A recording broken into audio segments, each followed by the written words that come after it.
Bom, pessoal, na aula passada a gente conseguiu finalizar o regime de capitalização simples ou juros simples, né? Hoje nós vamos entrar no regime de capitalização composto ou juros compostos, tá?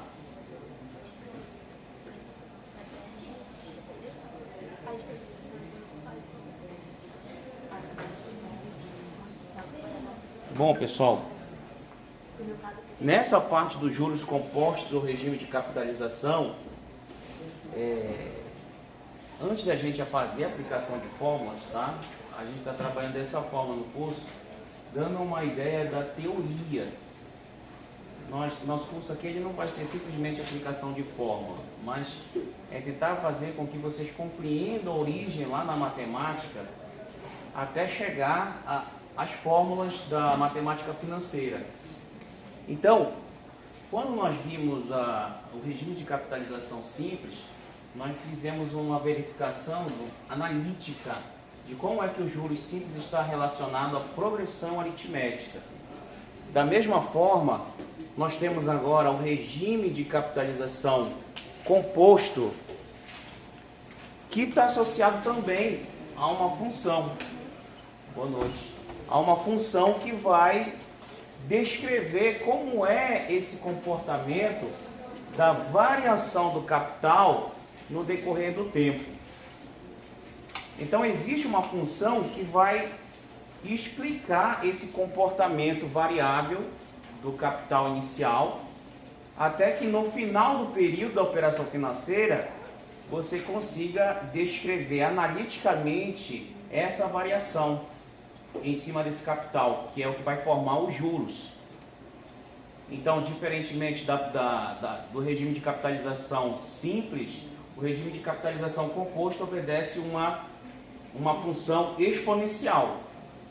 E aí, quando você analisa de forma analítica, você vai verificar que tudo que tem um comportamento exponencial, ele vai crescer muito mais rapidamente do que um crescimento que é linear. Então, vem lá da base matemática, justamente nos dando essa ideia, então, para o regime de capitalização composta. E automaticamente essa comparação que se faz entre os dois regimes de capitalização. Um que cresce a uma taxa linear e outro que cresce a uma taxa que é exponencial. E repetindo, tudo que se cresce numa taxa exponencial tem um crescimento muito mais rápido do que um crescimento que é explicado por uma função linear. Então, é isso que nós vamos estar preocupados nesse momento, tá? Então, pensar em algo que cresce de maneira exponencial é o mesmo que dizer sobre algo que cresce de maneira geométrica, né? Então, esse crescimento exponencial ele está atrelado ao entendimento de um crescimento que é geométrico. Então, se antes eu tinha um crescimento para compreender juros simples, uma razão que é acrescentada a cada período, uma soma, é um acréscimo de um valor constante, agora eu tenho também uma outra progressão, uma sequência de números, mas a razão agora, ela é com base no entendimento de uma multiplicação. Então, nesse sentido, tudo que é acrescentado numa razão, mas que associa a uma multiplicação, então isso aí vai produzir um crescimento geométrico, ok? Então, você imaginar que algo começa, o primeiro termo 2, e tendo uma razão 2, o segundo termo vai ser o primeiro multiplicado por uma razão. Então, o segundo termo, iniciando em 2, há uma razão 2, esse segundo termo é 4.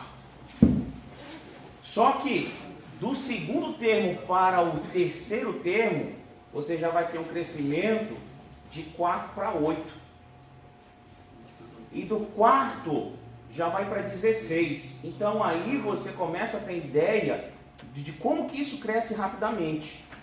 Se eu tivesse essa razão de 2, na ideia dos juros simples, eu vou somar o primeiro termo ao segundo, a essa razão, eu tenho o segundo termo, 4.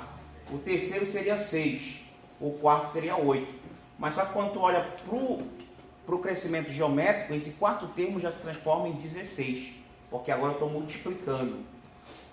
Então, é essa a ideia que nós temos da progressão geométrica, repito, associada a um crescimento tão rápido dos juros, promovido por essa taxa de juros, né? Juros é o dinheiro, é o acréscimo no capital, mas a taxa é o entendimento de quanto que é essa variação proporcional. E aí nós estamos tendo essa ideia de uma variação que é exponencial. Então, podemos definir progressão geométrica ou simplesmente PG como uma sucessão de números reais obtida com exceção do primeiro, multiplicando o número anterior por uma quantidade fixa chamada razão. Então o que acontece? Eu inicio num valor e a partir do segundo eu considero sempre o anterior multiplicado por uma razão que é constante, certo? Então é essa a ideia que nós vamos ter da PG. Bom, para calcular a razão da progressão, caso ela não esteja suficientemente evidente, divide-se entre si dois termos consecutivos. Por exemplo, na sucessão 1, 2, 4, 8, a gente percebe aí que há uma razão 2, por isso que ele chamou de Q igual a 2. Então, se eu quero descobrir essa razão, caso ela não seja informada, basta eu dividir, né, o terceiro pelo segundo, ou o quarto pelo terceiro, ou o quinto pelo quarto, ou o sexto pelo quinto, e aí eu consigo achar essa razão da PG. Bom, então tal como lá na progressão aritmética nós tínhamos um termo geral para então como nós tínhamos um termo geral para PA, nós temos também um termo geral para PG, ok? Boa noite. Então, esse termo geral, ele vai me dizer então qual é esse valor, um enésimo valor em função desse termo inicial e essa razão, ok? Também levando em consideração o tempo, né? Então, olha, isso que nós temos aí como termo geral de uma PG. Então, é isso que está associado ao crescimento dos juros no regime de capitalização composto, ok? Então, se eu olhar para esse termo geral aí, pessoal, se eu olhar para esse termo geral, o que é iniciado numa operação financeira é o capital inicial, ou em alguns termos colocado como valor presente, né? Que só se coincide o valor presente no início da operação financeira, ao capital. Mas, de modo geral, o capital ali, quem seria o capital naquele termo da PG? Quem seria o capital inicial? Seria o termo A1. Ele é o ponto de partida. Então, pensar em uma progressão geométrica é você pensar que tem um termo, que é um ponto de partida, e depois eu vou ter sequências de números com base numa razão. Que no caso da PG, eu vou multiplicar por esse valor constante. Então, se eu olhar para o termo geral da PG, o termo A1 ali, ele é o capital inicial. Aquele valor Q, ele seria ali a parte onde seria a taxa de juros, né? Essa parte onde eu vou acrescentar os juros. Fator de... tem um nome que a gente vai ver mais na frente aí, que é dado a esse termo Q, né? Quando tiver lá na fórmula dos juros compostos. E esse termo N-1 vai ser o período. Quantos forem os períodos da operação financeira, se forem dias, se forem meses, se forem anos, ele vai ser aquele termo lá na potência, o termo N-1, ok? Então é isso que a gente vai ter que associar, tá bom? E esse enésimo termo lá, a N, o que seria esse termo enésimo lá? Um juros simples. Ele seria um montante. Então eu parto de um capital inicial, como termo A1 de uma PG, até chegar a um enésimo termo a N, que ao final dessa operação financeira, indicado pelo termo N-1, que é o expoente, eu vou ter esse valor aí que indicará o montante da operação. O A1 vai ser o capital inicial. O AN vai ser equiparado ao montante. E aí, o termo Q, ele vai ser o termo 1 mais I, né? Na fórmula do juros simples. Então é essa associação que a gente tem que fazer com a PG, ok? Então vamos nos aprofundar um pouquinho mais nessa parte teórica. Olha, exemplos de progressões geométricas. Nós temos alguns exemplos aqui.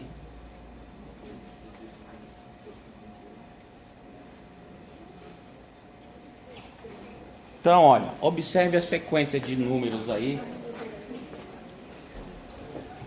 8, 16, 32, 64, 128, 256, 512, 1024. Isso aí é uma PG.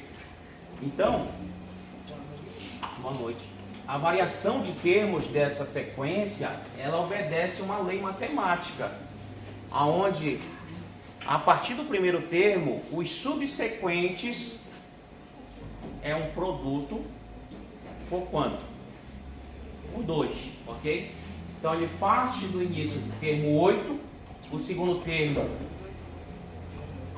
termo é 16, multiplicado por 2. Esse segundo termo já vai ser multiplicado por 2, já vai disparar para 32. E assim sucessivamente. Então, olha, antes da gente chegar ali nas fórmulas da matemática financeira para o regime de capitalização composto, eu tenho que ter esse entendimento. Então, ó, olha como esse crescimento ele é muito rápido, né? Ele vai dobrando a cada termo que é acrescentado. E isso aí porque nós estamos considerando uma razão 2. Se a gente colocar uma razão 3, 4, 5, ela dispara de uma forma muito mais rápida ainda. Boa noite. Então, nessa comparação dos juros simples com juros compostos, nós temos que entender que além dele produzir um capital ou um montante muito maior no regime de capitalização composto, esse crescimento, que é, digamos assim, assustador, ele é mais rápido. Então, além dele ser maior, ele é mais rápido. Então é esse entendimento analítico que nós temos que ter nessa comparabilidade dos juros simples com os juros compostos. Os juros compostos em relação aos juros simples, ele produz uma carga de juros maior e além disso é muito mais rápido esse impacto, né? E aí, talvez para muitos não espanto, mas o que é triste é saber que as operações financeiras do nosso dia a dia, cartão de crédito, consignado, empréstimo, financiamento, são regidos segundo uma compensação, né, que é aplicada no regime de capitalização composta. Infelizmente, né? Infelizmente é dessa forma que nós somos, na verdade, induzidos ou obrigados, né, a cumprir os nossos financiamentos, os nossos consignados, o pagamento do nosso cartão de crédito diante de um regime que é de capitalização composta. Então ele é bruto, né? Então quando você traz um entendimento analítico é para mostrar o quanto que esse impacto de um regime de capitalização composto ele é rápido, né? E muito intenso esse acréscimo dos juros ao final, produzindo um montante. Bom, então o que acontece aí? Se a gente for fazer uma aplicação aí, lá na progressão geométrica, fazendo uma revisão aqui, o que acontece nessa situação? Olha, se eu quero calcular o primeiro termo de uma PG, cujo sexto termo vale 1 e a razão 2, ok? Aí é só uma brincadeirazinha aí para a gente relembrar, né? Aí nesse caso, olha, eu tenho o termo o termo AN e tenho o termo a razão, ok? Temos o termo AN, que é o sexto que ele está falando, cujo sexto termo vale 1, e a razão vale 2, ok? Nessa situação, qual seria o valor do primeiro termo, ok? Então, ó, nessa situação aí, o que é que vai acontecer? Basta nós substituirmos os valores na fórmula, né, do termo geral da PG. Se eu substituir os valores do termo geral da PG, e aí por isso, pessoal, que a gente fez aquela revisão lá, tá? Né? Pode ser até entedioso para alguns, né? Que bom, fizeram um bom ensino médio. Mas para outros é importante, né? Então é nesse sentido que foi feita aquela revisão, não foi à toa, porque a gente sabe que na hora vai chegar a pessoa, e aí, como é que fica? Então por isso que a gente fez a revisão, porque a gente vai sempre trabalhar com essas operações aí de potenciação, radiciação, fração, né? Então é isso que a gente está vendo ali, ó. Então esse termo AN, ele saiu ali no outro lado aqui a sexta, mas ele é a 6, tá? Ele é a 6, bem aqui. Só que esse termo A6 aí, a gente já sabe. Quanto é que ele diz aí no problema?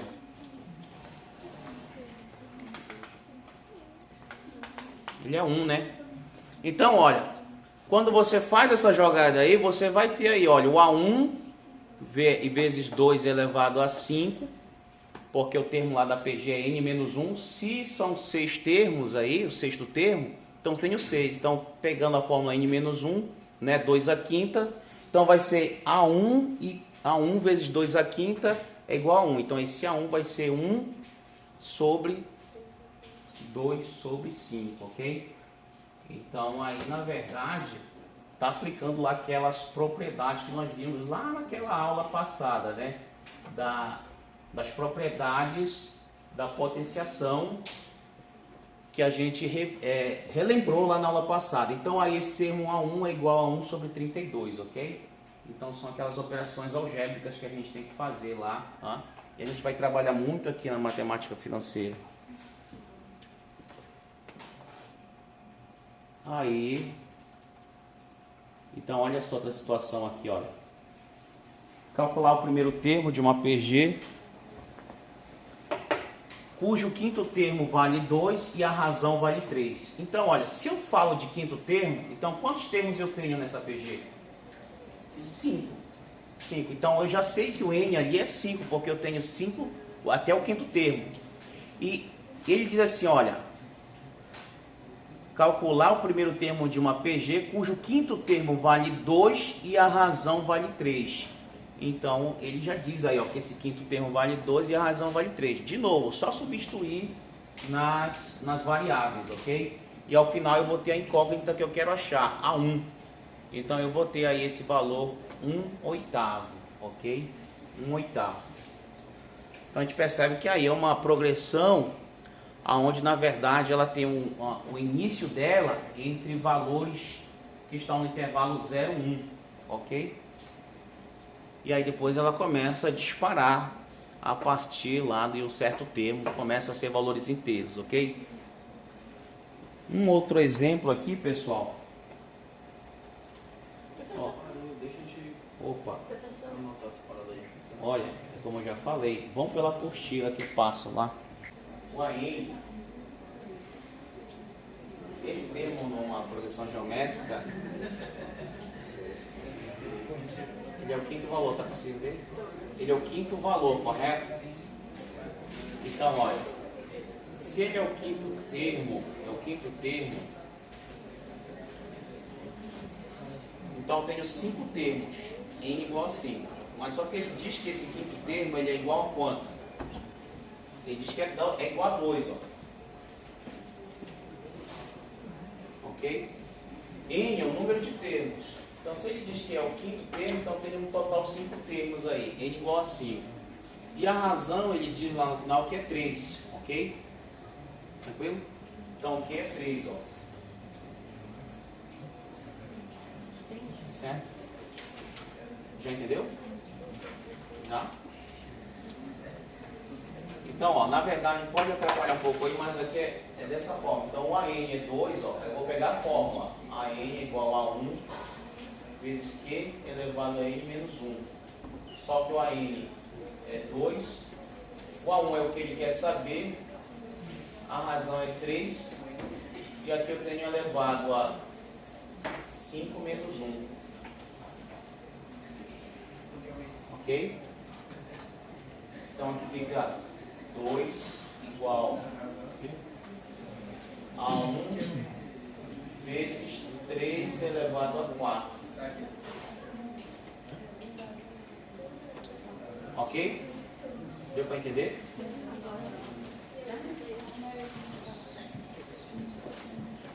E aí o que ele vai fazer aqui? Olha, vai fazer isso aqui. A1 é igual a 2 dividido por 3 elevado a 4. Pode ser assim também.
Oi? Como é? Pois é, aqui eu acho que na apostila está errado isso aí.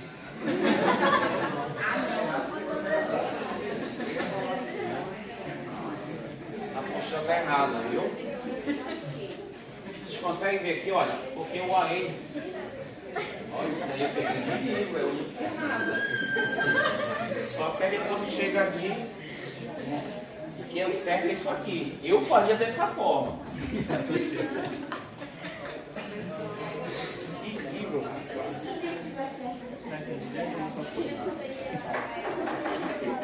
Já faço um ajuste na apostila, tá, pessoal? É assim aqui, ó. Com certeza dessa forma. Tá bom?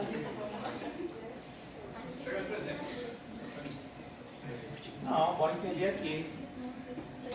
É isso que é o legal, porque se você sabe a teoria, você não vai errar quando for na valendo. Então eu peguei do livro aí, agora é o seguinte, o cara que fez errado aí, ó.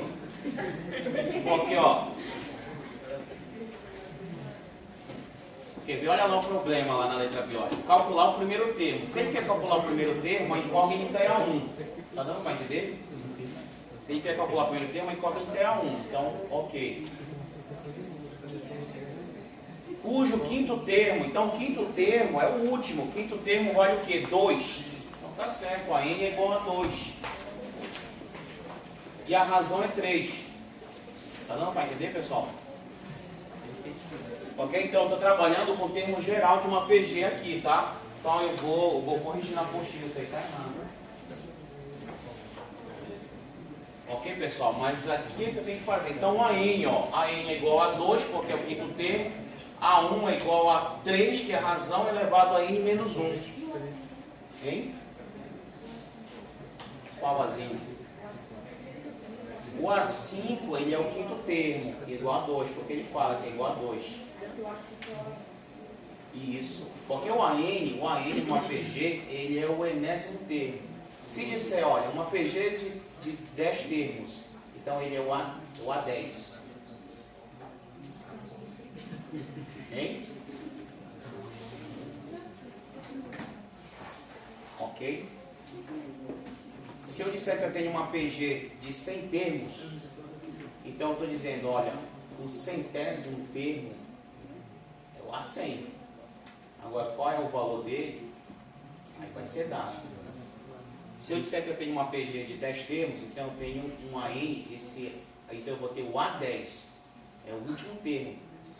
Então aqui nesse exemplo dá para entender claramente que eu tenho uma PG cujo quinto termo, então se eu tenho o quinto termo, aí eu tenho 5 termos, então o quinto, o AN, é 2, e a razão é 3, que. Então você vai substituir os valores dessa forma aqui, tá bom, pessoal? Então, eu vou corrigir na apostila. Eu contei no cara, olha. Sério, confiei. Acaba sujo. Oi? O que foi? O cara acaba sujo. Como assim?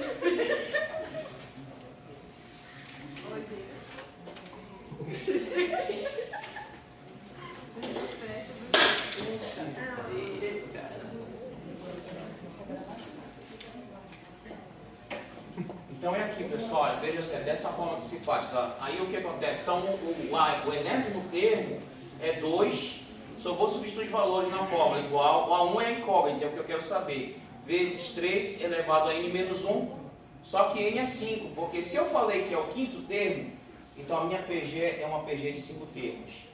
Então vai ficar Q elevado a n menos 1 é 3 elevado a 5 menos 1, então fica 3 a quarta. Então, se eu quero achar o termo A1, basta inverter a fração, que é a mesma coisa. Então, vai ficar 1 igual a 2, e esse 3 a quarta vem para cá dividindo. E aí, esse termo A1 aqui vai ficar 2 sobre... E aí eu desenvolvo essa potência. 3 vezes 3 vezes 3 vezes 3. 3 vezes 3, 9. 3 vezes 9, 27. 27 vezes 3, 81. Então, esse aqui é o resultado, tá bom? Pô, que legal. Vamos corrigir isso aí na apostila, tá?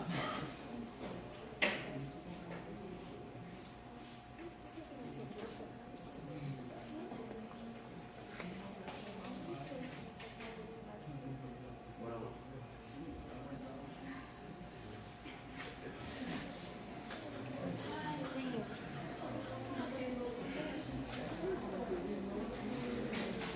Olha, bora ver se ele errou esse aí de novo. Ó, mesma coisa, pessoal. Vamos tirar os valores aí, olha. Sendo 32 o primeiro termo, apagar bem aqui, tá?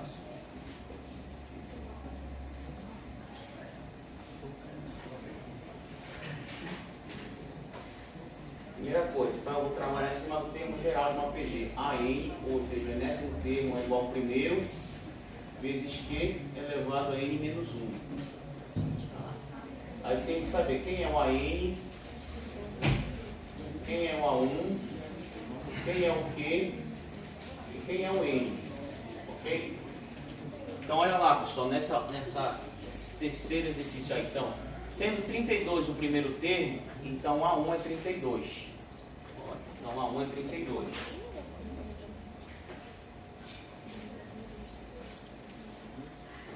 Sendo 32 o primeiro termo de uma PG e 2 é a sua razão, então Q é igual a 2. Q é igual a 2. Razão. Calcule o termo de ordem 8. Então, se ele é o termo de ordem 8, então eu posso dizer que eu tenho A8. 8 termos. Então, isso aqui eu vou transformar em A8. Calcule o termo de ordem 8, é o que ele quer saber. E aí, portanto, meu N é quanto agora? Número de termos? 8. Bem. E agora eu pego esses valores e substituo lá na expressão. Então eu vou ter AN, que é o que ele quer saber. O A1 é 32. A razão que é 2. E esse 2 é elevado a N menos 1. Só que o N é 8, então fica 8 menos 1 aqui. Então vai ficar AN é igual a 32 vezes 2 elevado a 8 menos 1, 7. Entendeu? Então esse termo AN vai ser 32 vezes E aí você pode resolver dessa forma, olha aqui. Você pode olhar para esse 32, aí você tem que olhar lá para as propriedades que nós vimos na aula passada. 32 eu posso escrever como em forma de potência?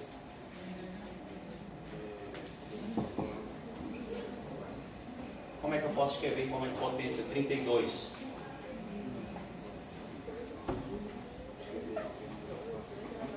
Não, potência.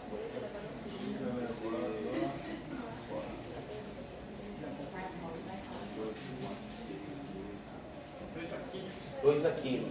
Bem, 2 a quinta vezes 2 a sétima. Agora aqui eu fiquei diante de uma propriedade que a gente viu na aula passada. Então, a n é igual...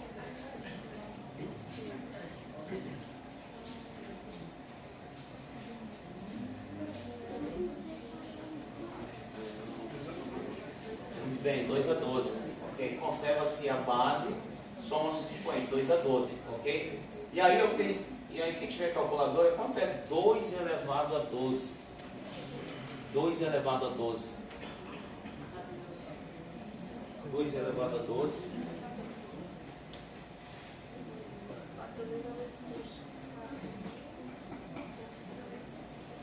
Eu acho que tem também no celular. 4.096. Oi?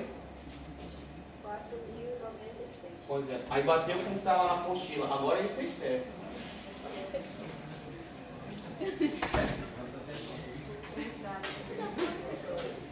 Ok, pessoal? 4.096. Agora veja, ó, que aqui ele primeiro desenvolveu a potência, tá?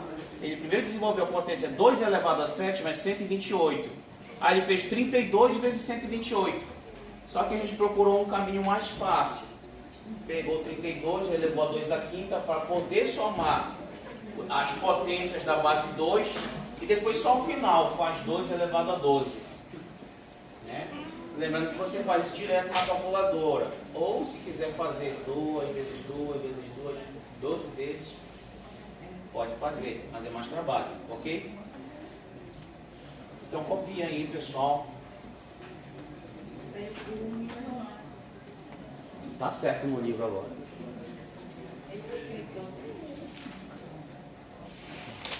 Ai, senhor. Quem é?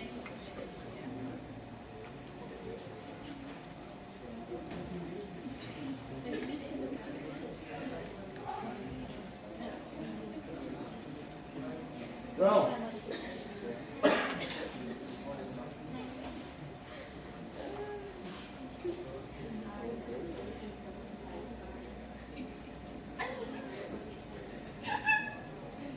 olha esse outro exemplo aqui, pessoal.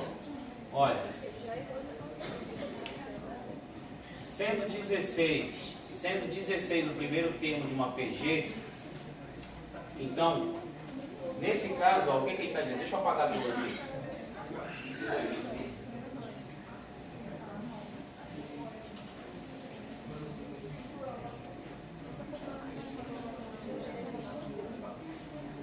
Olha, sendo 16 o primeiro termo de uma PG, então qual é esse termo aí? É o termo A1, sendo o primeiro termo de uma PG 16, sendo 16 o primeiro termo, então A1 é igual a 16.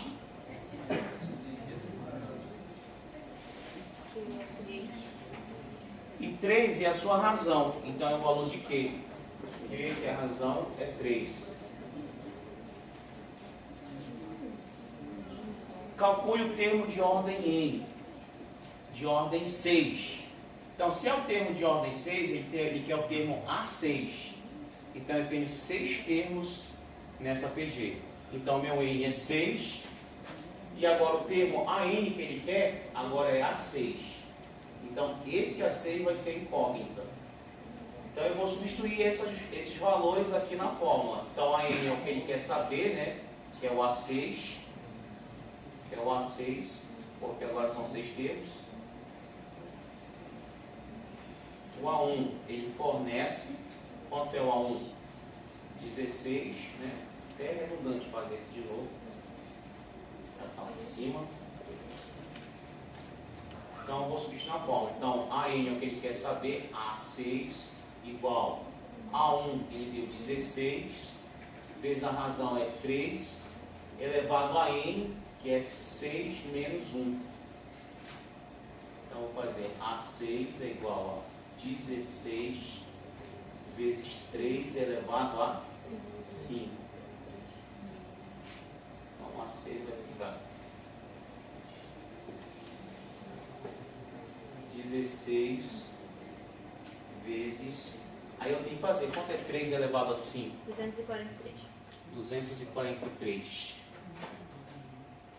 Agora eu multiplico 16 por 243. 3.888. 3.888. 3.888. Então isso aí é o correto, tá? Bora ver quanto ele vai voltar aqui.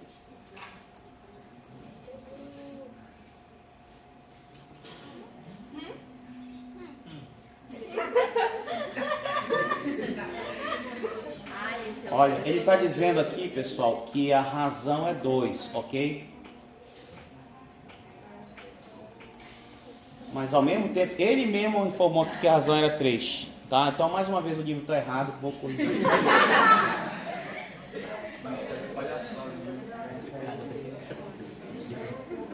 É para ver, nem tudo aí nos livros estão certos, né? Se eu errar na prova, é culpa do livro. Não, mas o professor chamou a atenção aí.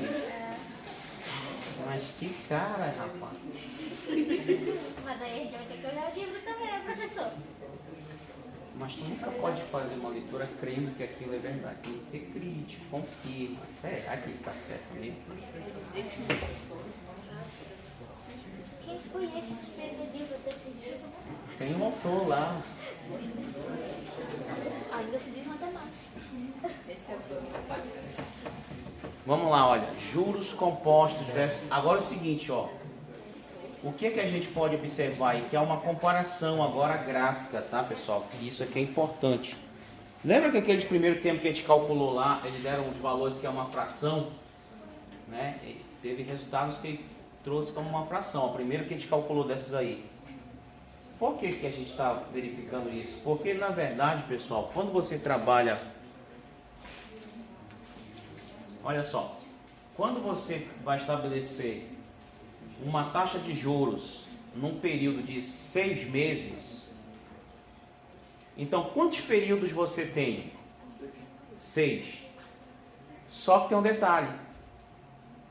Embora não seja apresentado na parcela do mês seguinte, mas esse juros está rolando entre o assumir da dívida até completar o primeiro mês. Então é um intervalo onde essa taxa de juros está entre 0, não é a taxa de juros, mas é o período. Ele está assumindo valores entre 0 e 1. Deu para entender? Então, se a primeira parcela ela vai ser atualizada quando eu completar o primeiro mês, aí é o primeiro período unitário da operação financeira, só que esse valor também está correndo juros nos dias.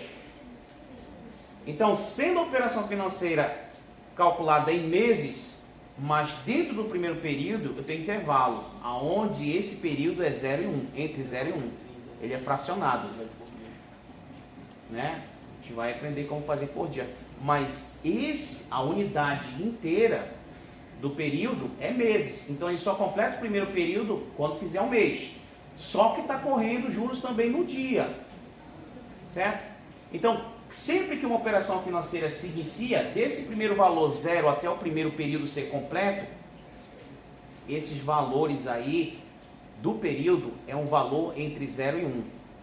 E aí o que a gente vai verificar aqui nessa comparação entre os dois regimes de capitalização, ó, que no período de 0 até completar o primeiro período unitário da operação financeira, a taxa de juros ou o regime de capitalização de juros compostos é menor que a dos juros simples. Ok? Engraçado. Quando ele completar o primeiro período unitário, ele completa, legal. Aí ele vai aí, ele vai disparar nesse ponto de interseção. Ali quando chegar em 1, a taxa de juros começa a crescer muito mais rapidamente. Mas antes de chegar no primeiro período unitário, os juros compostos, ou regime de capitalização composto, ele é menor que o do regime de capitalização simples ou juros simples, ok? E somente nesse intervalo, ok? Depois daí, a forma como os juros compostos dispara é absurda, ok? Então é essa análise que a gente tem que fazer. Então, olha só, se eu estiver trabalhando com o período da operação financeira em dias, até eu completar o primeiro período unitário da operação financeira, quando ele se completa o primeiro período? Quando é um dia. Só que antes de chegar nesse dia, aí esse intervalo 0,1 são as horas. 24. Então, nesse sentido aí, nesse intervalo, até completar o primeiro dia, se a taxa de juros for em dia, esse comportamento gráfico, ele é contrário. Regime de capitalização composto menor do que o regime de capitalização simples, ok?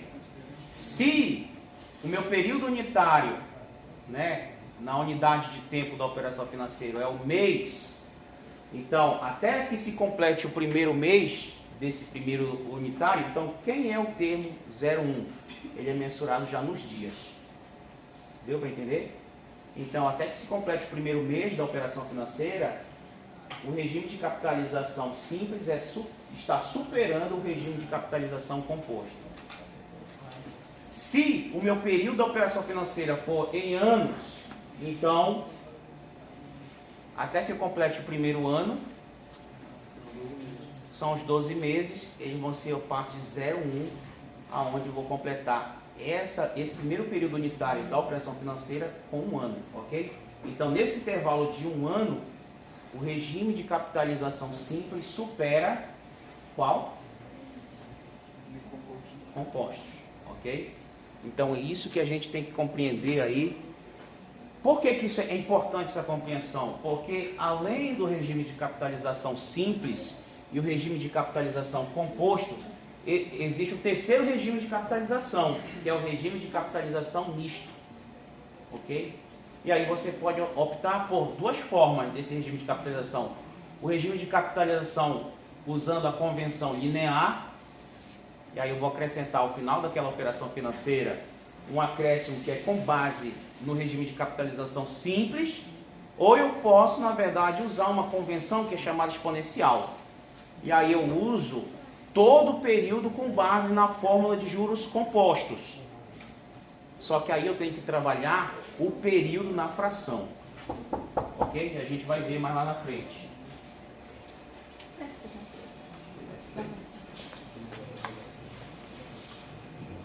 Já. Não pode. Não pode ligar também. Tá ok. Ok, pessoal? Então a gente vai ver isso aí mais lá na frente. Então, mas a princípio, comparando os dois regimes de capitalização, o que nós temos aqui é graficamente. E aí o resumo, né? Aí é importante a gente entender de forma analítica, para um período maior que 1 da operação financeira, capitalização composta é maior que a capitalização simples. Para o período entre 0 e 1, do primeiro período da operação financeira, o regime de capitalização composta é menor que o simples, ok? E para n igual a 1, eles estão empatados, somente naquele ponto ali de interseção, entre a função exponencial e a função linear, ok? Então, compreender isso faz toda a diferença em contratos onde você fecha períodos que são fracionários e como é que você quer que se complete esse período de fechamento do montante naquela operação financeira. Então, de cara aí, se você tiver um período que ele é fracionário, por exemplo, entrar assim, um período onde você tem 2 semestres e 1 mês, ok? 2 semestres e 1 mês, você tem aí, por exemplo, 1 ano e 1 mês. Então, ele não fecha exato no período semestral.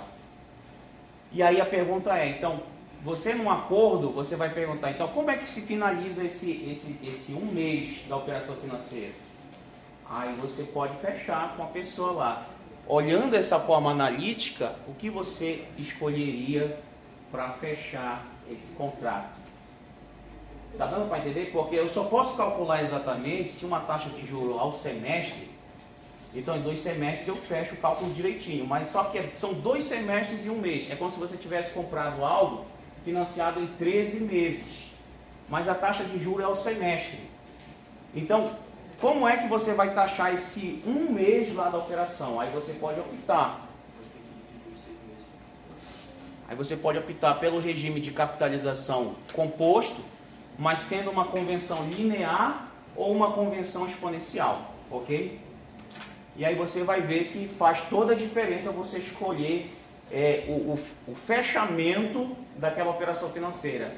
E aí você vai combinar totalmente o período pela fórmula dos juros compostos ou fazer uma combinação, iniciado pela fórmula de juros compostos e finalizando com uma fórmula de juros simples, ok? A gente vai ver com melhor detalhe mais lá na frente no regime de capitalização mista, ok?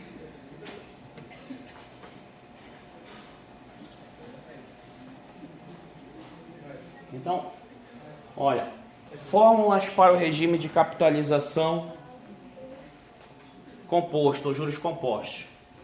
Então vamos lá, vamos pegar esse exemplo aí para a gente compreender como é que a gente chega. Agora é o seguinte, tá? Então a gente já viu que os juros compostos eles partem de uma análise analítica, né? De uma função analítica que é exponencial. Ok, agora então vamos verificar como é que eu parto da fórmula de progressão geométrica para a fórmula de juros compostos, ok? Então vamos verificar analiticamente como é que isso acontece.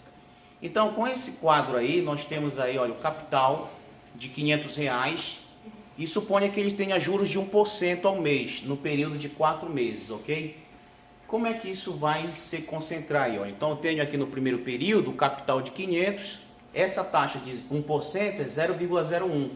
Os juros produzidos nesse primeiro período é de 5 unidades monetárias, ok? No caso ele já está em reais. Então o montante nesse primeiro período é de 505. Tranquilo?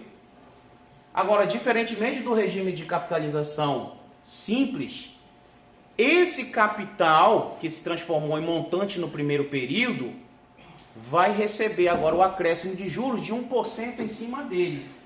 Tá ok, Larissa? Entendeu? E aí os juros produzidos já vai ser de R$ 5,05. Então, ou seja, se fosse pelo regime de capitalização simples, seria só mais R$ 5,00. Mas como está se utilizando o regime de capitalização composto, vai acrescentar mais 5 centavos, que no final vai fazer uma grande diferença, né? E aí, no terceiro período, isso já se transforma em R$ 5,10, já acrescentou mais 10 centavos em cima dos 5, e aí foi dessa forma, no quarto período, R$ 5,15. Total do montante, R$ 520,30. Então, se fôssemos utilizar o regime de capitalização simples, quanto seria o montante no quarto período? 520. Mas por utilizar o regime de capitalização composto, tem esse acréscimo aí, ok? Isso é só 4 períodos. Imagine se forem mais períodos, aí dispara de forma exponencial. Então, o que é que acontece? Olha, no primeiro período lá, ele tem o capital. Como é que ele vai ser esse montante no primeiro período? Ele é o capital mais esses juros em cima do capital inicial. Como é que eu vou fazer isso lá? Então eu vou pegar capital mais capital vezes a taxa. Ok? Então essa parte bem aqui, no primeiro período da minha operação financeira eu tenho o capital mais o capital vezes os juros. E aí eu tenho esse montante no primeiro período da operação financeira, ok? Então, cuidado, aqui esse CI, pessoal, ele está multiplicando, tá? É o capital, é o próprio capital acrescido dele multiplicado pela taxa de juros. Então, se eu tenho o capital multiplicado pela taxa de juros, eu tenho esse acréscimo em cima do capital inicial, ok? Então é isso que ele vai produzir aqui no primeiro montante. Ou quando eu falo primeiro montante, é o montante do primeiro período. Agora no segundo montante, fica fácil de entender que o montante 2 é o montante 1 produzido, né? Mais esse montante 1 multiplicado de novo pela taxa de juros. Tá dando para entender, pessoal? Tá, mas só que esse montante 1, nós já vimos que ele é C vezes 1 mais I. Agora, quando eu pegar esse montante 1, é esse termo anterior que foi produzido no primeiro montante, vezes a taxa de juros de novo. Ok? E assim sucessivamente, quantos forem os períodos, ok? Então, se eu tiver um terceiro período, vai entrar mais uma terceira parcela. E aí, o que acontece aqui, pessoal? Aqui, por uma jogada matemática, ele vai multiplicar aí, né? C vezes 1 mais I. O que vai acontecer aqui? Ele vai colocar em evidência esse termo aqui, C, 1 mais I. Quando ele dividir esse termo por esse aqui, vai dar 1. Mais, corta esse termo C, 1 mais I, com esse termo daqui de fora, sobra só o I. Certo? Portanto, quando ele fizer essa multiplicação, ele vai conservar o C. Aqui são duas bases de potências iguais, e aí aplica aquela propriedade da potenciação. Produto de potências de mesma base. Conserva-se a base, somam-se os expoentes. Só que nessas duas bases aqui, está subentendido que o expoente é 1.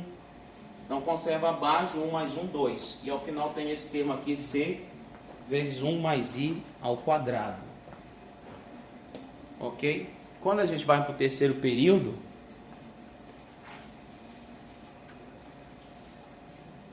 mesma coisa. Já vou ter o montante 2 mais o montante 2 vezes a taxa. Então, se eu conservar o montante e somar ele multiplicado pela taxa, vai me dar o montante do terceiro momento. E aí, fazendo aquela mesma jogada anterior, eu vou chegar a essa expressão, C vezes 1 mais 3. Para o quarto período, a mesma coisa. É o montante produzido no período 3, mais esse montante do período 3 vezes a taxa. E aí, fazendo a mesma jogada anterior lá, eu vou chegar a C vezes 1 mais I à quarta. Ok? Então, de modo geral, o montante é igual ao capital vezes 1 mais I, que é a taxa de juros, elevado a N, onde N é o número de períodos. Nota que quando eu cheguei à potência quarta, eu estou no quarto período. Então fica lógico deduzir que no período N, eu tenho C vezes 1 mais I vezes N períodos da operação financeira. Ok? Bom, isso é interessante, pessoal, porque quando você tem esse compreendimento analítico, essa compreensão analítica, você está diante de uma situação que você, até mesmo de um concurso financeiro, mas se você entendeu a lógica da PG e da PA, você se lembra, ou, você não lembra, mas você pode deduzir a fórmula do regime de capitalização simples e a fórmula do regime de capitalização composto, ok? Então isso é uma forma de repente, você está numa prova, não pode consultar, mas você pode demonstrar, porque você compreendeu analiticamente, ok? Então fica fácil deduzir que a fórmula do montante para o regime de capitalização composto é dado por M, que é o montante, vezes o capital inicial, vezes 1 mais I. Isso aí, na verdade, é chamado de fator de correção, né? Elevado a N, que é o número de períodos da operação financeira. Ok? Deu para entender, pessoal? Ah, professor, eu não quero deduzir nada. Decora a fórmula e resolve, né? Tá bom? Não quero brincar de ficar fazendo conta, então decora. Não, o que eu estou dizendo aqui, o principal é essa fórmula, tá?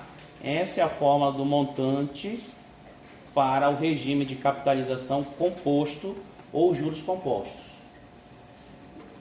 E aí, pessoal, que aí é justamente comparando, né, aquela situação lá do termo de uma PG, né, onde o primeiro termo aqui é o capital, né, ou aqui é o montante, a N, é o que vai ser acumulado ao final da operação financeira.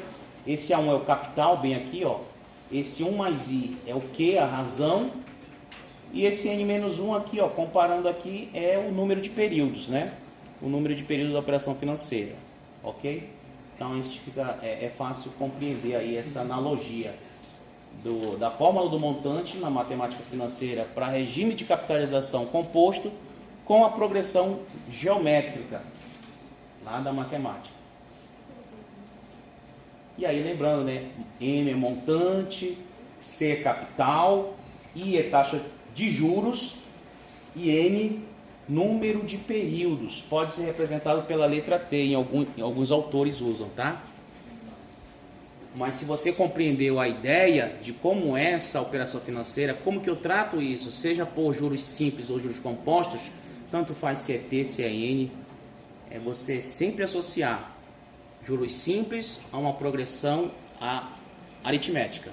Associar juros compostos a uma progressão geométrica, ok? Então vamos lá. Nesse sentido aí, pessoal. Então vamos agora, ó. A gente viu lá na PA, que é o regime de capitalização simples, nós vimos lá que um capital de R$1.000 por 10 meses a uma taxa de 10%, ele acumula um montante de 2.000 no final. Nós vimos lá no início da apostila que um capital de R$10.000 aplicado ao regime, o capital de R$1.000 aplicado ao regime de capitalização simples a 10%, ele gera um montante de 2.000. Nós vimos lá no início da apostila. Agora, se fossem juros compostos, pessoal, qual é a ideia? Qual é a diferença agora? Bom, se for a juros compostos, então eu vou usar a fórmula de juros compostos, ok? Então, C vezes 1 mais I sobre N, como está bem aqui expresso nesta apostila. Então é o seguinte, só que qual é o capital inicial? É o 1.000, né? Só que agora eu tenho 1 mais 0,1, que é a taxa de 10%, sempre transforma essa taxa percentual para a taxa de juros.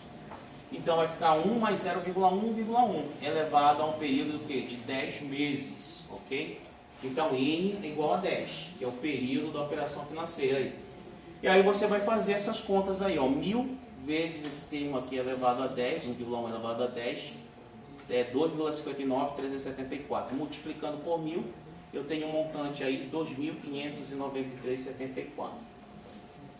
Então, qual é a situação aí? Ó? Se os juros acumulados nesses 10 meses para um capital de 1.000 a uma taxa de 10%, a juros simples rendeu 2.000, esse mesmo capital, nessa mesma taxa, no mesmo período, mas agora sob o regime de capitalização composto, vai render R$ 593,74 a mais. Ok? Então é isso aí que é o impacto, né? R$ 593,74 é considerável no bolso, né? Ok, pessoal?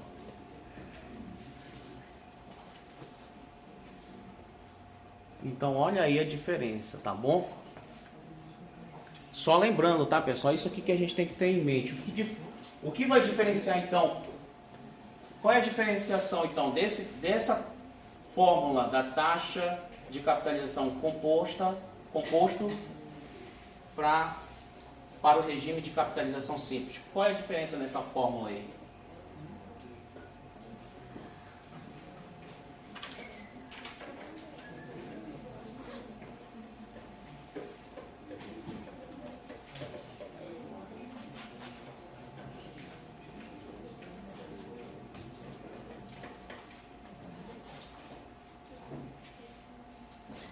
A diferença é que, na verdade, esse termo do período, que está como potência, ele passa como produto aqui embaixo no I, dentro do parênteses, ok? Então, nessa passagem do simples para o composto, onde ele sai de produto na taxa e vai para uma potência nesse fator de correção, é que vai produzir esse impacto disparado em cima do montante, ok? Então, essa aí é a diferença entre o regime de capitalização simples e composto, ok? Vamos mais à frente aqui, pessoal.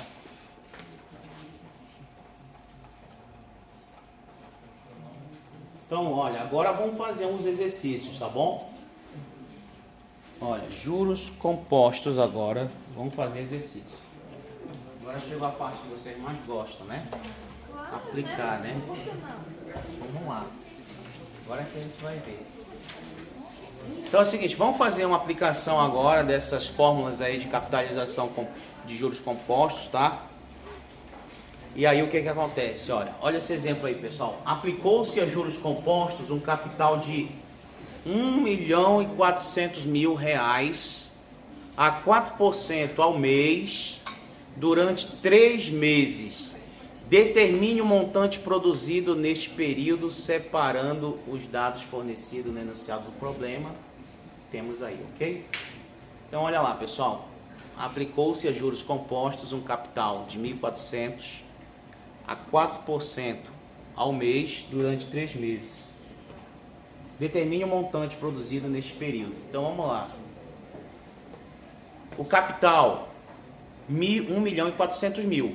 A taxa, 4%, é dado no problema. O período dessa transação aí é de 3 meses, ok? Portanto, M é a minha incógnita, ok? Nesse sentido aí, então, desenvolvendo a fórmula de juros compostos, então eu tenho C, o capital, 1.400.000, vezes 1 mais a taxa de 0,04, ok? Então, nunca esquecendo, esses 4% tem que vir dividido por 100, vai ser 0,04. E aí, nesse caso, elevado a N é igual a 3, porque o período dessa operação financeira é 3 meses, ok? E aí eu tenho que observar agora, olha, a taxa de juros está na unidade de 4% ao mês, e o período está em meses, então, ok, não preciso fazer transformação, é aplicar direto a fórmula. Ok? Quando a gente faz aí esse cálculo, a gente vai ter 1.400.000 vezes 1,04, que é a soma lá dentro daquele parênteses, elevado a 3. Se nós aplicarmos aí esses valores na calculadora científica, então o montante produzido aí é de 1.574.809,60. Ok? Então, ou seja, devemos lembrar que 4%, né? 4 dividido por 100, 0,04. Então, isso que é o impacto aí, ok? Então, quanto foi os juros aí? Quanto foi os juros produzidos? Quanto foram os juros produzidos?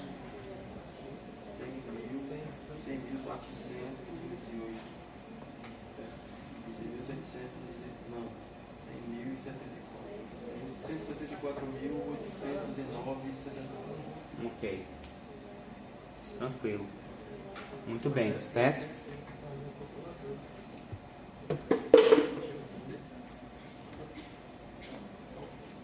Então vamos agora para mais um exercício resolvido aqui, pessoal.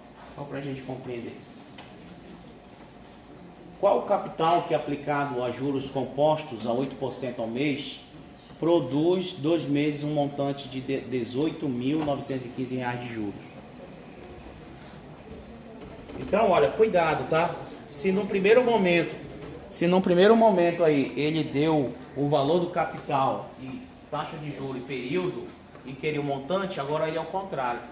Ele dá o valor do montante, do período, da taxa de juros e quer o capital. Ok? Então agora ele quer saber o capital, tá? Então, usa a fórmula de juros compostos e aí você vai substituir agora lá, ó. Já foi extraído capital interrogação, é o que ele quer saber. Taxa de juros, 8% ao mês. O período está em 2 meses. E o montante ele diz que vai produzir de 18.915, então vamos achar o capital. Então substitui esses valores na fórmula, o que fica ali isolado como incógnita é o C, capital. Ok? E aí nós temos aí, fazendo essas jogadas aí, ó, nós vamos desenvolver aquela potência e você vai ter o C dividido, né? 18.915 dividido por 1,1664. Fazendo essa divisão, capital, R$ 16.216,56. Então, qual foi o juros dessa operação?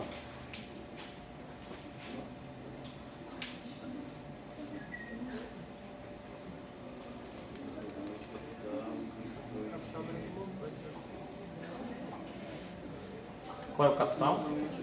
Os juros, né? Qual os juros?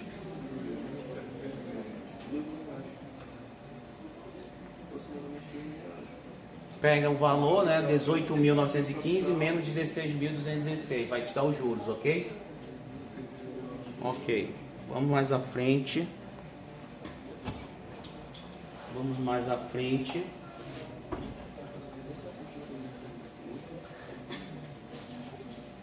Bom, outra situação que pode acontecer, pessoal, é a taxa, a que taxa ao mês esteve aplicado em uma caderneta de poupança, um capital de R$ 1.440 em 2 meses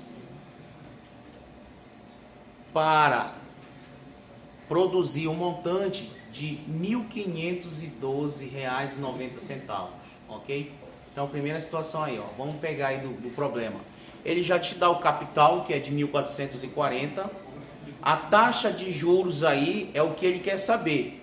É a taxa de juros que ele quer saber agora. Olha, a que taxa ao mês esteve aplicado?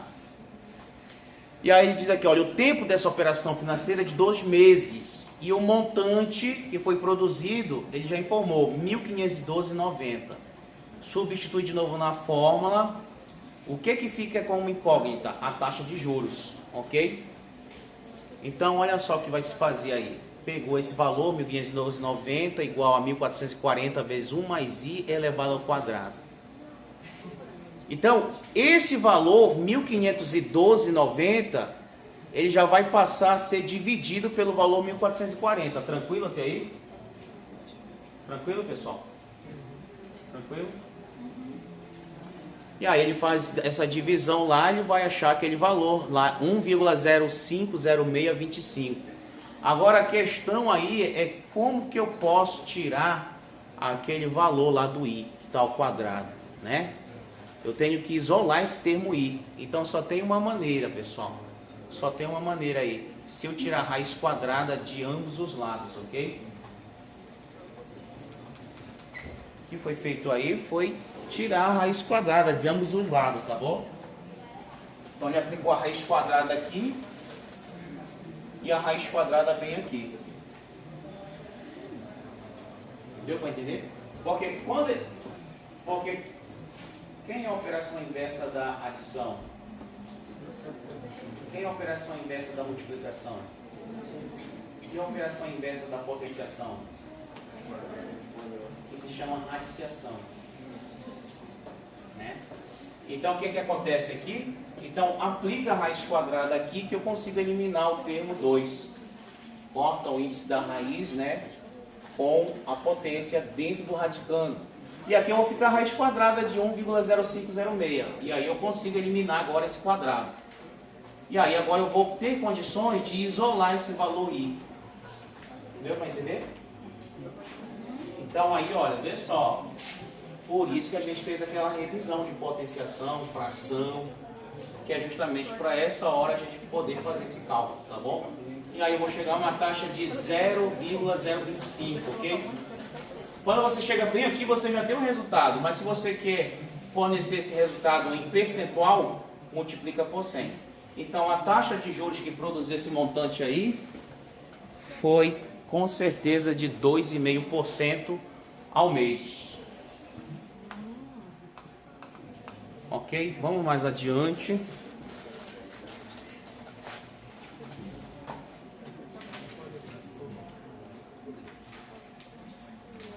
Tá, uma observação aqui, né? A grande diferença dos juros é que no final das contas, quem financia por juros simples obtém um montante inferior ao que se financia por juros compostos. É óbvio, né? Nem precisava, vocês já sabem isso aí. A taxa de juros produzida a juros compostos é muito maior que a taxa de juros produzida a juros simples. os juros produzidos pelo regime de capitalização composto é muito maior que os juros produzidos pelo regime de capitalização simples. Né? Bem lógico. Então é o seguinte, olha, comparação entre os regimes de capitalização simples e composto, ok? Então, olha, para a gente comparar, eu tenho que lembrar o seguinte, olha, os juros calculado pelo regime de capitalização simples é dado por essa fórmula, tá? Se é T ou se é N, isso aí é indiferente. Mas é compreender que eu tenho um capital C multiplicado por uma taxa de juros e multiplicado por um tempo, que é ele que vai dar esse acréscimo do valor dos juros produzidos, ok? Então vamos lá. Nessa parte aí, considerando que a pessoa empresta para outra uma quantia de R$2.000 a juros simples pelo prazo de 3 meses, a taxa de 3%, quanto deveria ser pago de juros? Então basta aplicar aí, né? Basta aplicar nessa fórmula. Então eu vou ter, olha, juros vai ser o capital vezes a taxa vezes o período aí. 2.000 vezes a taxa, né?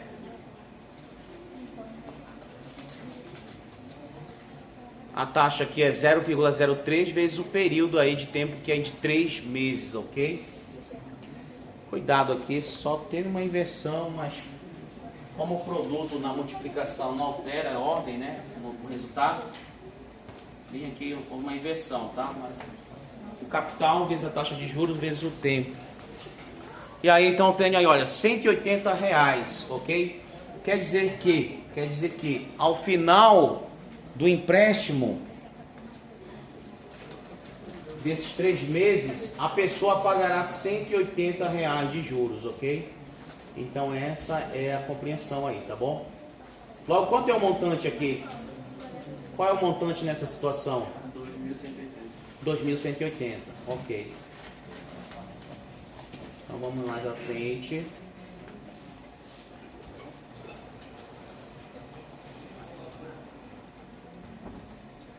E agora, se esses 2.000 fossem aplicados a juros compostos, o que vai alterar aqui agora é o seguinte, é justamente essa fórmula, ok? Eu vou usar primeiro o montante, depois sair por diferença para achar os juros lá. Então vamos lá. Montante, né, é igual capital vezes 1 mais I elevado a N. Então vamos lá, capital aplicado a 2.000, tempo de operação 3 meses e a taxa de 0,03. Substituindo esses valores no montante, qual é o valor do montante produzido? 2.185. Então, produziu aí um valor de R$5,45 a mais, ok? R$5,45 a mais.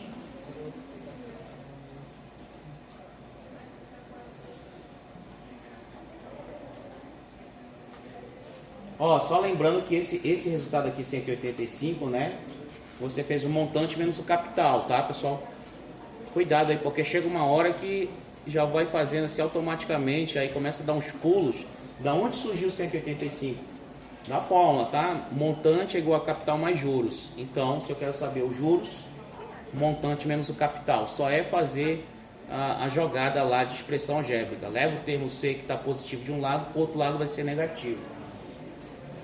Bom, mais à frente aqui, pessoal, vamos lá.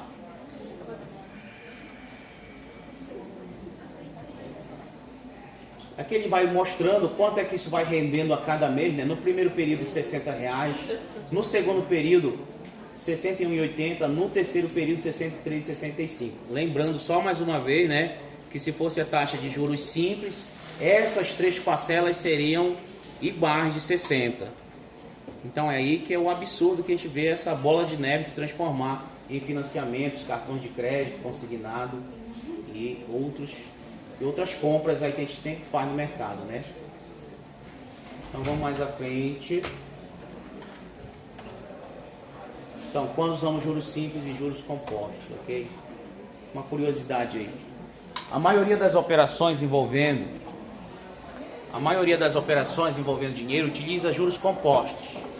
Então, estão incluídas compras a médio e longo prazo, compras com cartão de crédito, empréstimos bancários, as aplicações financeiras usuais como caderneta de poupança e aplicações em fundos de renda fixa. Os bancos utilizam juros compostos, é o modo dessas instituições lucrarem com a concessão de crédito e financiamentos. Todas as operações bancárias envolvem juros e riscos.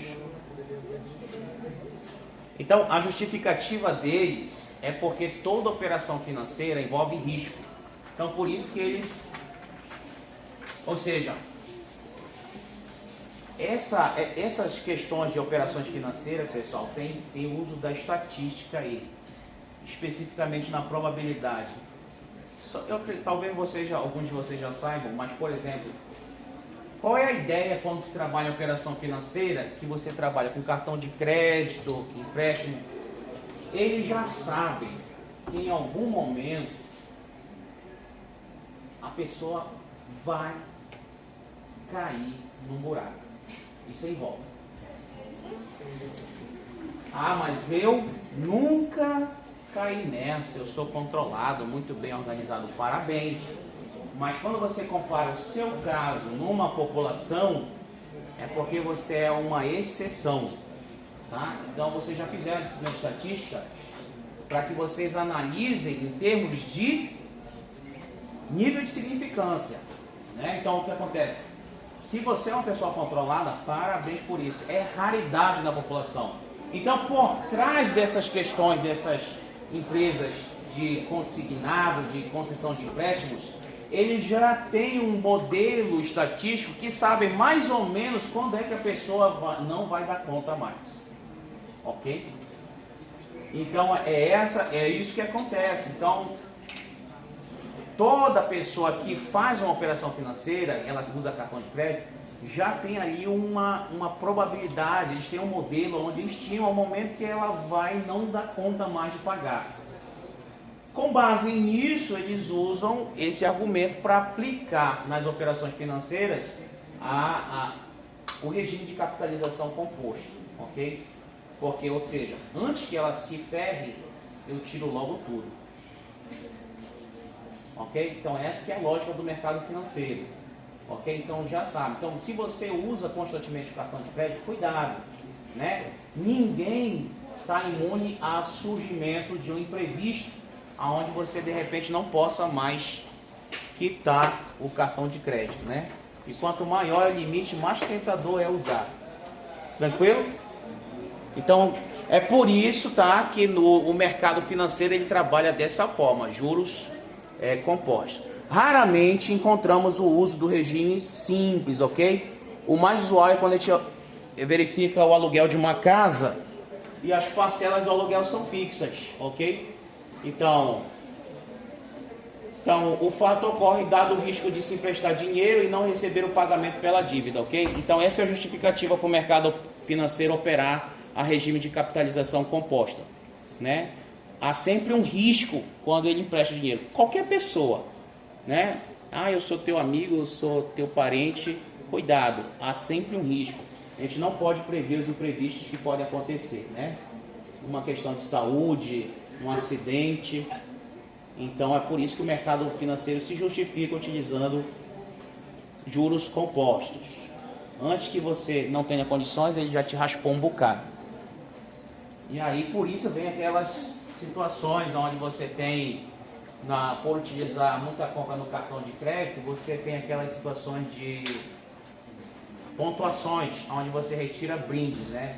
Ninguém te deu de graça, ninguém te presenteou, na verdade ali é um brinde porque você já usou tanto cartão, já produziu tanto lucro, que um sonzinho que te dão, uma coxinha, uma paneleiro, é só um agrado, tá? Então, é por isso que acontece dessa forma, tá? Então em regime de capitalização a juros simples, o saldo cresce em progressão aritmética e, contrário, no composto, né, há uma progressão geométrica. Então, vamos lá. Um exercício aí, pessoal. Uma aplicação especial... Resolvido, né? Olha, uma aplicação especial rende 1,5% ao mês em regime de juros compostos. Certa pessoa deseja aplicar a quantidade de R$ 620 durante 2 anos. Qual é o montante gerado por essa aplicação? Ok? Então, resolvam aí esse exemplo. Bom, bora lá, primeira questão, pessoal. Vamos extrair os dados lá. Vamos repetir a questão lá. Quanto é? O que ele está pedindo? Qual o montante gerado por essa aplicação? Ele faz uma aplicação especial rende 1,5% ao mês em regime de juros compostos. Certa pessoa deseja aplicar a quantidade de R$ 620 durante 12 anos. Qual o montante gerado por essa aplicação? Não, vamos trabalhar a primeira questão, né? Tal. É essa. Tempo. Agora, Olha só, qual é o período que ele está trabalhando aí? 2 anos, né? 12 anos. 2 anos. Agora é o seguinte, eu poderia trabalhar com essa taxa de juros, levando ela para o ano, mas aí fica mais tranquilo se eu trabalhar para meses, tá bom? Então, 2 anos equivalem a 24 Meses. meses. E essa taxa de juros aqui, ela é ao mês, ok? Então, vamos deixar dessa forma aqui, certo? Agora, esse capital, ele diz o seguinte lá, qual é esse capital que ele quer aplicar? R$ 620. R$ 620, ok? Então, a gente já informa que ele quer esse valor de montante ao regime de capitalização composto. Ok? Então, eu vou pegar a forma, montante é igual a capital vezes 1 mais I elevado a N. Então, meu montante é igual ao capital de 620 vezes 1 mais 0,015, ok? Porque é 1,5%, então tem que dividir por 100.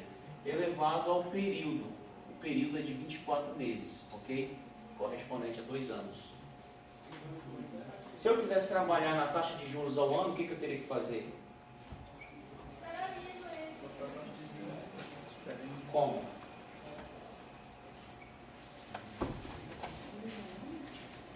Se eu fosse trabalhar com a taxa de juros ao ano, eu teria que multiplicar por 12, tá bom? Tranquilo? Então, dessa forma aqui, o que vai acontecer? Quando chega nessa parte aqui, pessoal, você coloca direto, pode colocar direto na calculadora científica, tá bom? Então, vamos lá. Esse resultado aí, se eu não estiver enganado, ele vai produzir um valor de 886,29 centavos. Tá? Esse é o valor do montante produzido, tá bom? É o mesmo resultado, só que como a gente está trabalhando com valores monetários, né, 2 decimais, né? Ok? Então, esse é o resultado da primeira questão, tá? Agora vamos para a segunda questão. Essa daqui é a primeira. Vamos fazer a segunda questão agora. A segunda questão. Anota aí.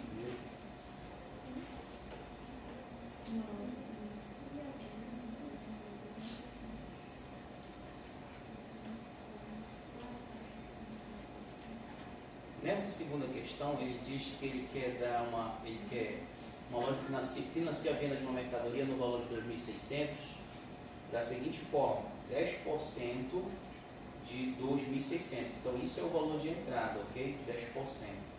Se ele der um valor de entrada de 10%, então o que é que vai acontecer aí?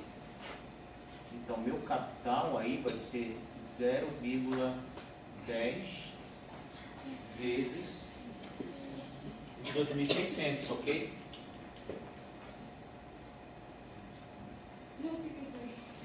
Então, isso aqui,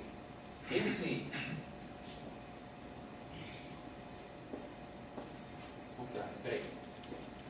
Façam assim direto, olha. Se você quer um desconto de 10% em cima de um valor, então o valor financiado vai ser o complementar, tá? 0,90, tá? O 0,9. Um macete aí para vocês. Tá? Se ele vai dar uma entrada de 10%, Então, o que vai ficar financiado só 90% daquele valor. Deu para entender? Toda vez. Se ele for fazer um financiamento com uma entrada de 20%, o que vai ser financiado é 80% daquele valor. E aí você já começa o capital multiplicando por 0,80. Deu para entender a lógica? Então, nessa condição, esse meu capital inicial, quando eu multiplicar, ele vai ficar por 2.340. Só confirme aí na calculadora.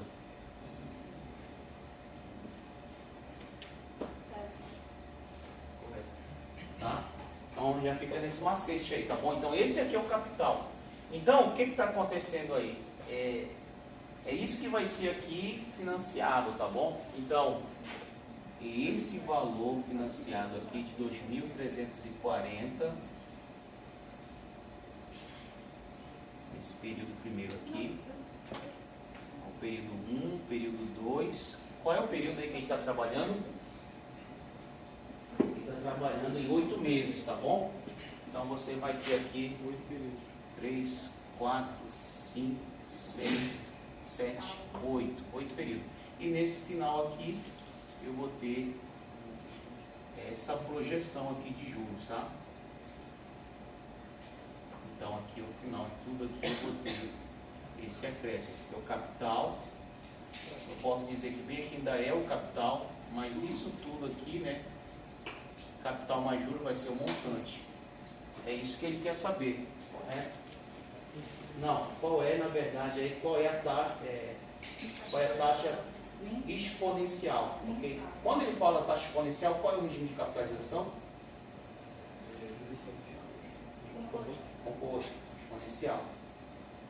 E aí, vamos lá, então aí diz. Só que esse montante ele dá 3.270, ó. O montante. 3.270.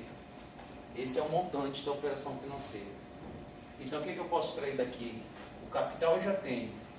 O período é de 8 meses. Ok? E já tem um montante. Montante de 3.270. Então agora eu aplico na fórmula. A fórmula é montante é igual a capital vezes 1 mais I elevado a N. Então vamos lá. Montante 3.270 igual a um capital De 2.340. E aí eu te perguntar uma coisa. No comando está dizendo que no final o financiamento ficou em 3.270, né? Uhum. Sendo que desse final aí 260 não foi financiado, então tem que tirar também. No final o montante não vai ser só 3.010. Não, Já foi retirado, né? já foi retirado. Foi retirado o que foi financiado, né? Foi 2.340. Uhum. O final para a loja, né, que terminou na loja, foi 3.270. Ok. Né? O que foi. Sim, mas o final seria o Eu tô te montante entendendo. Uhum. mais os 260 que foi pago no início. Olha só, Entendeu? eu entendi a pergunta dele. Ele está dizendo que deveria acrescentar em cima desse montante mais os 260 para descontar. Subtrair, no caso. Se eu subtrair, eu quebro a teoria. Não, olha só, o comando qual é? Eu estou te entendendo, mas aí eu quebro a teoria, porque a teoria ela diz o quê? É o valor do dinheiro no tempo. O que já deu de entrada, já descontou, já foi para o caixa, o fluxo de caixa. Isso aqui a empresa já incorporou. Aqui, na verdade, ele quer saber o montante produzido nesse capital. O capital que foi financiado foi isso aqui. Mas o comando da questão ele não está falando montante, ele está falando que o final que foi financiado. Mas continue então, depois a gente faz uma. Não, mas Vamos lá, a gente tem que entender Não, isso aqui. a gente pega a taxa no final e reaplica em cima e vê se dá certo. Não, a taxa reaplicada tem que ser em cima desse valor. E ela vai bater.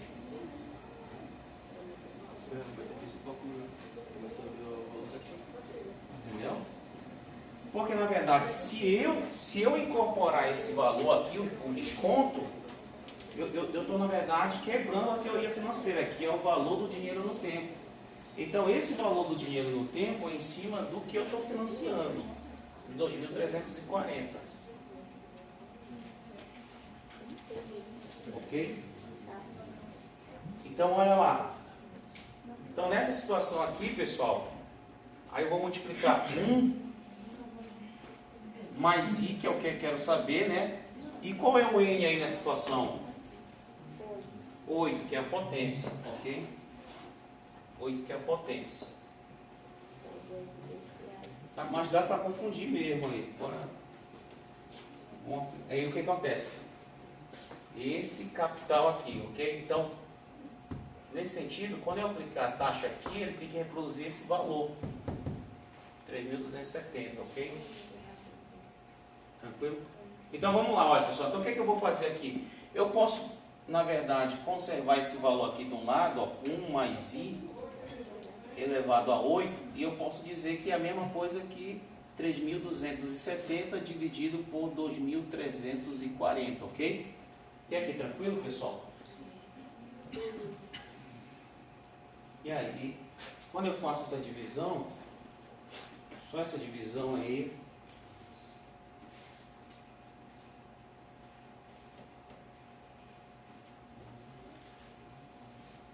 essa divisão igual 3.270 dividido 2.340.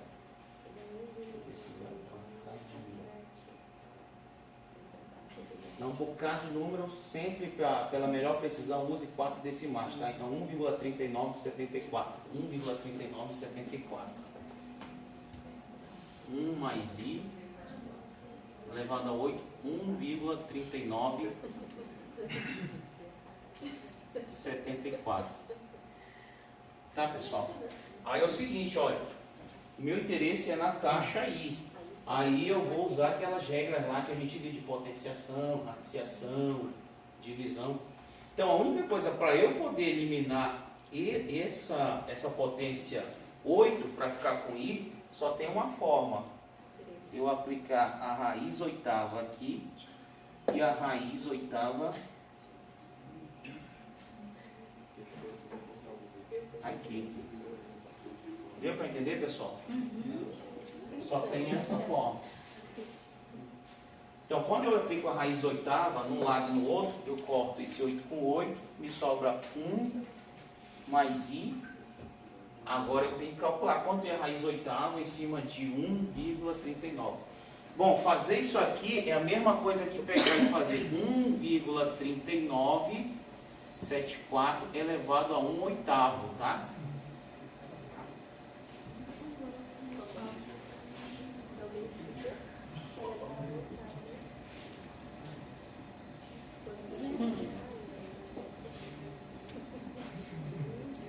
Só um exemplo aqui, ó. Por exemplo, olha, tanto que, só um exemplo à parte.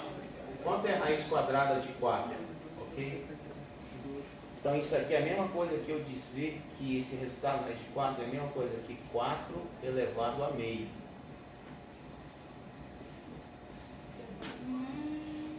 Tá? Por isso que se aplicou lá. Então, ó, 4 elevado a meio é a mesma coisa que eu dizer 2 elevado ao quadrado elevado a meio. Só que na regra de potência, potência de potência, que conserva a base e multiplicam-se os expoentes. Corta 2 por 2 igual a... Ah? Então, por isso que eu posso inverter. Raiz enésima de qualquer valor é aquele valor elevado a 1 sobre n, tá? Então, por isso que eu apliquei isso aqui para eliminar essa potência 8 e isolar o I que eu quero. E aí, pessoal, esse I, ao final, ele vai ficar... Esse I vai ficar é 1,3974 elevado a 1 sobre 8 menos 1. Então eu tenho o resultado final de I aí, ó. Essa expressão. Aí você calcula bota na calculadora científica, que ele vai te dar o resultado tranquilo. Ou faça no Excel, tá? Então, se eu calcular aqui, vai ficar 1,3974 elevado a 1 sobre 8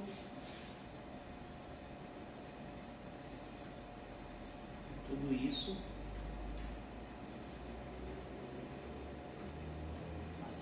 menos 1.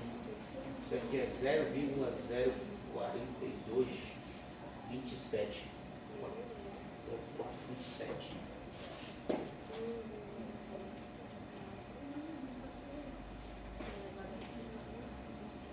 0,427. Pronto, então essa é a taxa de juros, ok, pessoal? Conseguiram chegar a esse resultado? Deu para entender, pessoal, por que a gente fez aquela revisão de potenciação?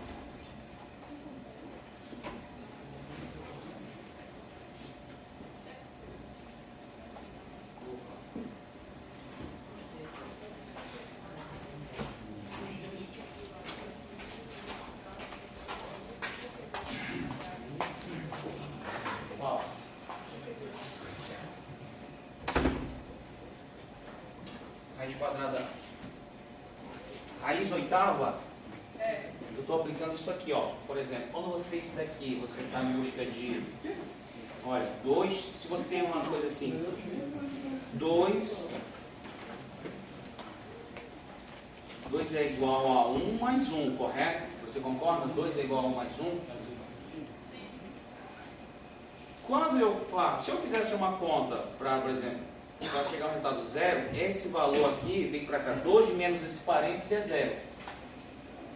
Mas isso vem da onde? É porque eu estou tirando esse valor aqui à esquerda e tirando esse valor à direita. Isso é a verdade matemática que está acontecendo, ok? Então, se eu tirar esse valor de parênteses aqui e aqui, então isso aqui vai ser igual a zero. Né? Então, por exemplo, se eu dividir por 2 aqui e 2 aqui, é a mesma coisa na matemática, certo? Então, se eu posso fazer essas operações de adição, subtração, potencialização, então eu poderia dizer isso aqui, se eu fizer 2 ao quadrado, é a mesma coisa que 2 ao quadrado aqui do outro lado também, certo? Então, se eu aplicar a raiz quadrada aqui, é a mesma coisa que eu aplicar a raiz quadrada aqui. Agora, pela definição da matemática, toda raiz quadrada, eu não preciso colocar o 2 bem aqui dentro, ó, do radical. Ok? Então, eu posso, se eu fizer raiz terceira, é a raiz terceira aqui do lado, é a mesma coisa, eu mantenho resultados. Como eu sei que aqui o expoente é 8 e eu quero isolar o i, eu vou fazer a raiz oitava, que aí eu posso cortar o expoente 8 com o radicando da radiciação. Deu para entender? É a mesma coisa que se eu tivesse assim, olha, 2 ao quadrado é igual a 4, correto? E aí, se eu aplicar então a raiz quadrada aqui, é a mesma coisa que eu aplicar a raiz quadrada aqui. O que é que eu estou fazendo? Cortando 2 com 2, elimina, ficou 2 aqui. E a raiz quadrada de 4? É 2, mesma coisa. Então, se eu souber que o que no lado é um expoente 3, macete, tira a raiz terceira de um lado e do outro. Se o expoente aqui é 4, tira a raiz 4 de um lado e tira a raiz 4 do outro. Deu para entender? Então foi esse macete que foi utilizado para poder isolar o I, que é a taxa de juros que nós queremos. Ok? Então chegamos, olha, a nossa taxa é de 0,0427, que é igual a 4,27%. Agora faz o contrário, tá bom? Bora fazer o exercício aí. Faz esse montante aqui, ó. Faz esse montante. Então, nesse capital, 2.340 vezes 1 mais 0,0 4,27 elevado a 8. Quanto é que dá esse resultado aí? Eu que não sei.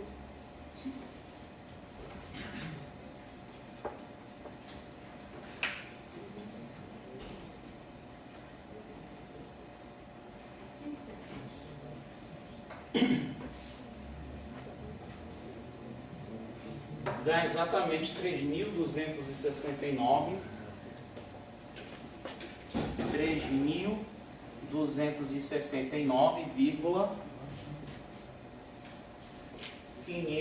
3.269,57 centavos, ok?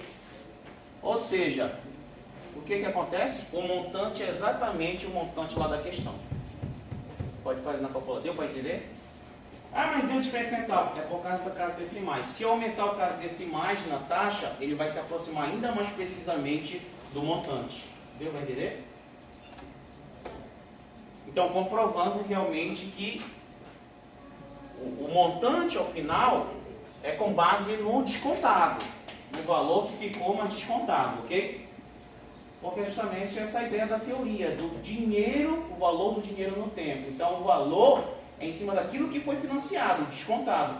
Porque o que a empresa já ficou é o valor 260 naquele momento. Ele não vai ser mais ou menos 260 lá na frente. Então ela já incorporou, já era. Vamos calcular em cima do valor financiado, o que ficou descontado. Deu para entender? E aí por hoje. Agora ficou aí mais os exercícios. Na próxima aula a gente retoma de capitalização mista, tá bom? E já vamos entrar em taxas nominais e equivalente, ok? Já pode, tá bom. Por hoje tá bom, né? Para não bugar. Olha, alguém? Ficou o exercício 3 daí, tá? Deu uma lida aí de retoma já em capitalização mista, tá bom? Olha, pessoal, cuidado na prova, tá? Na prova, cuidado com essas correções. Puxa muito aquela base lá de potencialização, associação, fração, ok? Não, ficou resolvida, né, pô? Eu vou fazer e vou mandar de novo lá no grupo. Não, mas olha aqui, ó. Tanto que a taxa bateu. Os Depois a gente 260 conversa não é. sobre Ele bota número, tira número, bota letra. Vai andando. Se você quiser estar com mais exato, tem que aumentar aqui desse mais. Se me roubar.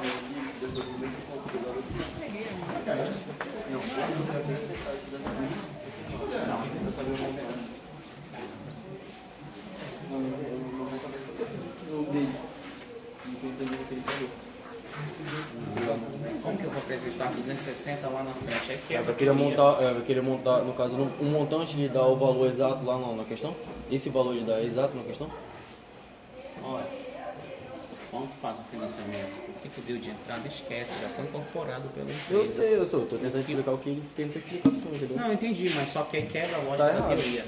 Professor, Porque esses 260, se o ele montante, incorporar lá na o- frente, ele não vai- é o mesmo valor, 260 hoje não é. Vai estar disponível, com certeza. Deixa eu até